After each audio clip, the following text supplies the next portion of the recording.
Hi, எல்லோரும் என்ன பண்ணிகிட்ருக்கீங்க? எல்லோரும் சாப்பிட்டீங்களா? இன்றைக்கி மண்டே. ஸோ வந்துட்டு ஒர்க் இருக்கும், ஒர்க்கு போயிருப்பீங்க. படிக்கிறவங்க எல்லாமே ஸ்கூல் போயிருப்பீங்க, காலேஜ்க்கெலாம் போயிருப்பீங்க. நான் வந்து சாப்பிட்டேன். நீங்கள் எல்லோரும் சாப்பிட்டீங்களா? எனக்கு வந்து பார்த்திங்கன்னா ஓரளவு ஓகே, இப்போ ஹெல்த் நல்லா தான் இருக்குது.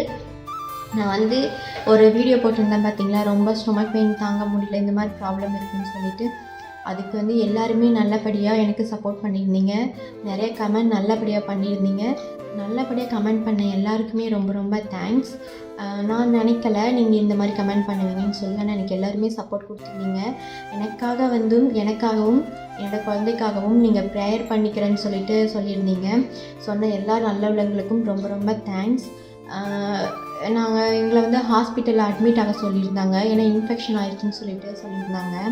அப்புறம் அதையும் தாண்டி பார்த்திங்கன்னா நஞ்சு கொடின்னு சொல்லுவாங்க இல்லையா, அது வந்து கொஞ்சம் கீழே இறங்கியிருக்கு அப்படின்னு சொல்லியிருக்காங்க.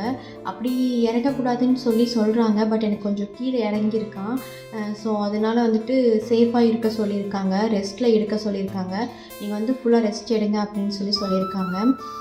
நானும் சரின்னு சொல்லியிருக்கேன். அதுக்கு பின்னே வந்து பார்த்திங்கன்னா ஹாஸ்பிட்டலில் அட்மிட் ஆக தான் போனோம். போயிட்டு ஹாஸ்பிட்டலில் இருந்துட்டு வந்துட்டோம். எனக்கு இன்ஜெக்ஷன்ஸ் ட்ரிப்பெல்லாம் போட்டாங்க. இப்போ ஓரளவு ஓகே தான் ஹெல்த்து. இருந்தாலுமே வந்து ஃபுல்லாக க்யூர் ஆகிடுச்சுன்னு சொன்னால் அப்படி கிடையாது, ஓரளவு இருக்குது. ஆனால் இப்போயுமே கொஞ்சம் கொஞ்சம் பெயின் இருந்துட்டு தான் இருக்குது. நான் வந்து ப்ரைவேட் ஹாஸ்பிட்டல் தான் இப்போ பார்க்குறேன். அதனால் வந்து டேப்லெட்டு நிறைய கொடுத்துருக்காங்க. அயன் சிரப்பு, கால்சியம் சிரப்பு எல்லாமே கொடுத்துருக்காங்க. நான் சாப்பிட்டு தான் இருக்கேன். இப்போ ஓரளவு ஓகே தான். அதனால தான் நேற்று லைவ் வந்தேன். நான் லைவ் போடவே முடியலைங்களா, ஸோ அதனால் வந்து போடணும் அப்படி சொல்லிட்டு தான் நான் லைவ் வந்தேன். எனக்குமே வந்து பார்த்திங்கன்னா ரொம்பவே கஷ்டமாக இருந்துச்சு அவங்க சொல்லும்போது. ஆனால் வந்து ஸ்கேன் பண்ணி பார்த்தாங்க. இப்போது நாங்கள் போனோம் இல்லையா, ஸ்கேன் பண்ணி பார்க்கும்போது சொன்னாங்க பேபியோட க்ரோத் நல்லா தான் இருக்குது, பேபியெல்லாம் நல்லா தான் இருக்காங்க, ஒன்றும் பிரச்சனை கிடையாது அப்படின்னு சொல்லியிருந்தாங்க. பட் நஞ்சு கொடி மட்டும் கீழே இறங்கியிருக்குங்களா, அதில் வந்து ஏதாச்சும் பிரச்சனையாகவும் எனக்கு தெரியல. நீங்கள் ஃபுல்லாக ரெஸ்ட் எடுங்கன்னு மட்டும் சொல்லியிருக்காங்க. டேப்லெட் நிறைய கொடுத்துருக்காங்க. அது மட்டும் தான் கொஞ்சம் கஷ்டமாக இருக்குது. நஞ்சு கொடி இறங்குச்சுன்னா ஏதாச்சும் ப்ராப்ளமானு சொல்லி பார்க்குறவங்க யாராச்சும் தெரிஞ்சால் சொல்லுங்கள். அதே மாதிரி ப்ளீஸ் எனக்காக வந்து கடவுள்கிட்ட பிரார்த்தனை பண்ணிக்கோங்க. நீங்கள் பண்ணுற ஒவ்வொரு பிரார்த்தனையும் எங்களோட பேபிக்கும் சப்போர்ட்டாக இருக்கும். அவ்வளோதான், அது மட்டும்தான். சில பேர் வந்து சொல்கிறாங்க அப்படி இருக்கக்கூடாதுன்னு சொல்கிறாங்க, சில பேர் வந்துட்டு அதெல்லாம் சரியாயிடும் அப்படின்னு சொல்கிறாங்க. எனக்கு தெரியல. ப்ளீஸ் எனக்காக ப்ரேயர் பண்ணிக்கோங்க. அதுக்கு பின்னாடி வந்து பார்த்திங்கன்னா இப்போ ஓகே, நார்மலாக தான் இருக்கேன். டேப்லெட் சாப்பிட்டேன். மாமா வந்து ஒர்க்கு போயிட்டாங்க. ஏன்னா நேரமாகவே அவர் ஒர்க்கு போகணும்னு சொல்லிட்டு போயிட்டார். கொஞ்சம் லாங்காக போயிருக்காரு. ஈவினிங் வந்துடுவார் வீட்டுக்கு. நேரமாக போயிட்டார் இல்லையா, அதனால் ஈவினிங் வீட்டுக்கு வந்துடுவாங்க. அம்மா வந்து ஆற்றுக்கு போயிருக்காங்க, துணி துவைக்க போயிருக்காங்க. அப்புறம் வந்து அப்பா வந்துட்டு அங்கே வயலுக்கு போயிருக்காரு. மச்சான் வந்து ஒர்க்கு போயிட்டாங்க. ஸோ நான் மட்டும்தான் வீட்டில் இருக்கேன். அதனால் வந்து இந்த வீடியோ போடணும் அப்படிங்கிறதுக்காக போகிறேன்.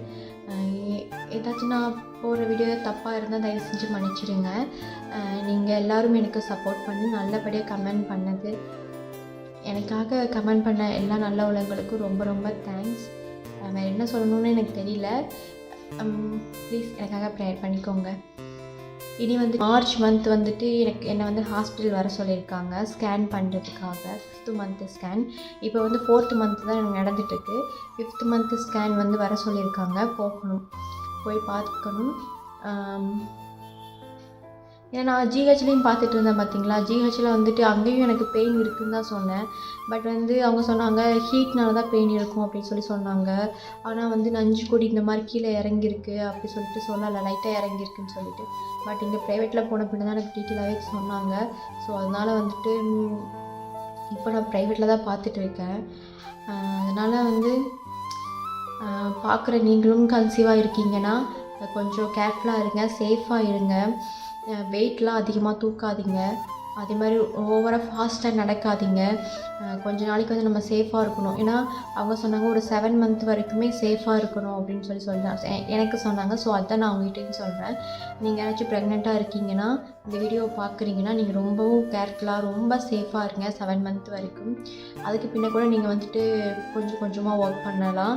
அது வரைக்கும் கொஞ்சம் சேஃபாக இருங்க. ஏன்னா இப்போ இருக்க இந்த காலத்து பொண்ணுங்களுக்கெல்லாம் பார்த்திங்கன்னா கர்ப்பப்பை வந்து பார்த்திங்கன்னா நார்மலாகவே வீக்காக தான் இருக்குது. அந்த காலத்தில் வந்து பார்த்திங்கன்னா ஃபுட்டுலேருந்து எல்லாமே வந்துட்டு பார்த்திங்கன்னா பார்த்திங்கன்னா நல்லா இருந்துச்சு. அந்த காலத்தில் கன்சீவாக இருக்கும்போது கூட அவங்க வேலை செய்வாங்க, அத்தனை வேலை செய்வாங்க, ஓடி ஆடி வேலை செய்வாங்க. இதுக்கும் அந்த காலத்தில் வந்து ஸ்கேன் பண்ணுற ஒரு இதே கிடையாது. இருந்தாலுமே ஆரோக்கியமாக குழந்தை பெற்றாங்க. எல்லாமே வந்து பார்த்திங்கன்னா சுகப்பிரசவம் தான். நார்மல் டெலிவரி தான் எல்லாருக்குமே ஆச்சு. உங்களுக்கே தெரியும் பார்த்தீங்களா, நார்மல் டெலிவரி தான் ஆச்சு. பட் இந்த காலத்தில் வந்து பார்த்திங்கன்னா நம்ம சாப்பிட்ற சாப்பாடு கூட பாய்சனாக தான் போயிட்டு இருக்குது. ஸோ வந்து பாய்சனாக இருக்கனால இந்த காலத்தில் பொண்ணுங்களுக்கு யாருக்குமே அவ்வளோ சத்தே கிடையாது. ஸோ அதனால் கர்ப்பப்பை வந்து எல்லாத்துக்குமே லேசாக இருக்கனால நம்ம சின்னதாக ப்ரெக்னென்ட் ஆன டைமில் கொஞ்சமாக சின்ன ஒரு வேலை செஞ்சால் கூட அது நமக்கு வந்துட்டு ஆபத்தாக வந்து முடிஞ்சிருது. ஸோ அதனால் வந்து நீங்கள் எல்லாருமே சேஃபாக இருங்க. உங்கள் உடம்பு நல்லா பார்த்துக்கோங்க. எனக்கு சப்போர்ட் பண்ணவங்க எல்லாருக்குமே ரொம்ப ரொம்ப ரொம்ப தேங்க்ஸ். உங்களுக்கு இந்த வீடியோ பிடிச்சிச்சின்னா லைக் பண்ணுங்கள், ஷேர் பண்ணுங்கள், கமெண்ட் பண்ணுங்கள், மறக்காமல் சப்ஸ்கிரைப் பண்ணிக்கோங்க. ஃபஸ்ட் டைம் நம்ம சேனலை பார்க்குறீங்கன்னா சப்ஸ்கிரைப் பண்ணிவிட்டு பாருங்கள். ஓகே, பாய்.